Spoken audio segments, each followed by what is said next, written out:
जो लोग इस बात को पागलों की तरह सोचते हैं कि वे दुनिया बदल सकते हैं, असल में वही दुनिया बदलते हैं। दोस्तों, ऐसा कहना था दुनिया की सबसे महंगी मोबाइल फ़ोन कंपनी एप्पल के फाउंडर स्टीव जॉब्स का, जिन्होंने अपने संघर्ष के दम पर वह मुकाम हासिल किया जो कि हर किसी के बस की बात नहीं। और आज के समय में एप्पल $1 ट्रिलियन यानी कि 1 लाख करोड़ डॉलर की कंपनी बन चुकी है। लेकिन स्टीव का ये सफ़र इतना आसान नहीं था। जन्म लेने के साथ ही उनकी जीवन में मुसीबतें आना शुरू हो गया। हालांकि स्टीव ने कभी हार नहीं माना।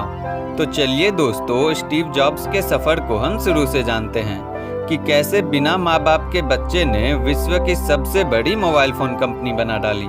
स्टीव पॉल जॉब्स का जन्म आज से करीब 65 साल पहले 24 फरवरी 1955 को कैलिफोर्निया के सैन फ्रांसिस्को में हुआ था। स्टीव की मां ने कॉलेज में पढ़ने के दौरान ही स्टीव को जन्म दिया था और तब तक उनकी शादी किसी से नहीं हुई थी। इसी वजह से वे स्टीव को अपने पास नहीं रखना चाहती थी और उन्होंने स्टीव को किसी को गोद देने का फैसला किया। और फिर कैलिफोर्निया के ही पॉल और कैलरा जॉब्स ने स्टीव को गोद ले लिया, जो कि एक मिडिल क्लास फैमिली से थे। फिर भी वे स्टीव की हर जरूरत को पूरा करते थे। पैसों की अभाव होने के बावजूद भी उनके माता पिता ने उन्हें सबसे अच्छे और महंगे स्कूल में पढ़ाया, जहां प्रारंभिक शिक्षा उन्होंने मोंटालोमा स्कूल से की। शुरुआती पढ़ाई पूरी करने के बाद वर्ष 1972 में आगे की पढ़ाई के लिए वे कनाडा आ गए और रेड कॉलेज में एडमिशन ले लिया, जो कि वहां की सबसे महंगी कॉलेज थी, जिसकी वजह से उनके माता पिता बहुत मेहनत करने के बाद भी इतने पैसे नहीं जुटा पाते थे कि स्टीव की कॉलेज की फीस भर पाते। इस समस्या को देखते हुए स्टीव ने अपने कॉलेज की फीस भरने के लिए छुट्टियों में कोल्ड ड्रिंक की बोतल बेचने लगे और पैसों की कमी के कारण पास के मंदिर में मिलने वाली मुफ्त खाना खाने लगे। इतना ही नहीं, हॉस्टल का किराया बचाने के लिए वे अपने दोस्तों के कमरों में जमीन पर ही सो जाया करते थे। इतना कुछ करने के बाद भी वे पूरी फीस इकट्ठा नहीं कर पा रहे थे और माता पिता को कड़ी मेहनत करते देख उनसे रहा नहीं गया और उन्होंने कॉलेज छोड़ दी। जिसके बाद स्टीव अपना पूरा समय अपने पहले से सोचे हुए बिजनेस पर लगाने लगे और अपने स्कूल के दोस्तों के साथ मिलकर एक ऑपरेटिंग सिस्टम मैकिन्टोश को तैयार किया। और इस ऑपरेटिंग सिस्टम सॉफ्टवेयर को बेचने के लिए वे एप्पल नाम के कंप्यूटर का निर्माण करना चाहते थे, लेकिन पैसों की कमी के कारण वह ये नहीं कर पा रहे थे।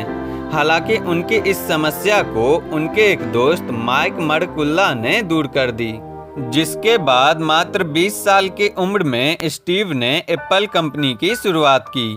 स्टीव और उनके दोस्त के कड़ी मेहनत से देखते ही देखते कुछ सालों में एप्पल कंपनी एक छोटे से दुकान से बढ़कर $2 अरब की कंपनी बन गई, जहां 4000 से भी ज़्यादा कर्मचारी काम करने लगे। लेकिन स्टीव का यह उपलब्धि ज़्यादा समय तक टिक नहीं पाया। बिजनेस में पार्टनर्स से आपसी मनमुटाव के कारण एप्पल की लोकप्रियता कम होने लगी और धीरे धीरे कंपनी कर्ज में डूब गई। जिसके बाद एक मीटिंग के दौरान स्टीव को कंपनी से बाहर निकालने का फैसला लिया गया, जिसकी वजह से साल 1985 में स्टीव को कंपनी से निकाल दिया गया। यह उनके जीवन का सबसे दुखद पल था, क्योंकि जिस कंपनी को उन्होंने इतनी कड़ी मेहनत और लगन से बनाया था, उसी से उन्हें निकाल दिया गया। और इधर स्टीव के जाते ही कंपनी की हालत और बदतर होती जा रही थी। एप्पल से निकालने के कुछ साल बाद स्टीव ने नेक्स्ट इंक और पिक्सलर नाम की 2 कंपनियों की शुरुआत की, जो कि काफ़ी सफल रहा। एप्पल अब धीरे धीरे टूटती जा रही थी, जिसको देखते हुए एप्पल के बोर्ड ऑफ डायरेक्टर ने स्टीव को कंपनी में वापस आने की बहुत विनती की, जिसके कारण साल 1996 में स्टीव ने फिर से एप्पल कंपनी को ज्वाइन कर लिया और पिक्सलर को एप्पल के साथ जोड़ दिया। स्टीव अब एप्पल के सीईओ बन गए थे। जब स्टीव वापस एप्पल में आए थे, तब कंपनी में करीब 250 से भी ज़्यादा प्रोडक्ट्स थी उन्होंने आने के बाद अगले कुछ सालों में इसकी संख्या घटाकर 10 कर दी और केवल 10 प्रोडक्ट्स पर ध्यान देने लगे। जिसके बाद साल 1998 में स्टीव ने iMac को बाजार में लॉन्च किया, जो कि काफी लोकप्रिय हुआ और उसके बाद एप्पल ने कभी पीछे मुड़कर नहीं देखा और फिर iPad और iPhone को भी लॉन्च किया गया, जो कि खूब सफल भी रहा। आज के समय में एप्पल दुनिया की सबसे महंगी मोबाइल फोन कंपनियों में से एक है और फिर 5 अक्टूबर 2011 को पैनक्रियाटिक कैंसर से स्टीव जॉब्स का निधन हो गया। स्टीव जॉब्स का ये मेहनत और संघर्ष ही था जिसने कर्ज में डूबी हुई एप्पल कंपनी को इतना सफल बनाया। दोस्तों, आप इस वीडियो को लाइक करके मेरे मनोबल को बढ़ा सकते हैं और आगे आप मुझे कमेंट करके बताइए ये वीडियो आपको कैसा लगा। और अगर आप इस चैनल पे नए आए हैं तो चैनल को जरूर सब्सक्राइब कीजिए।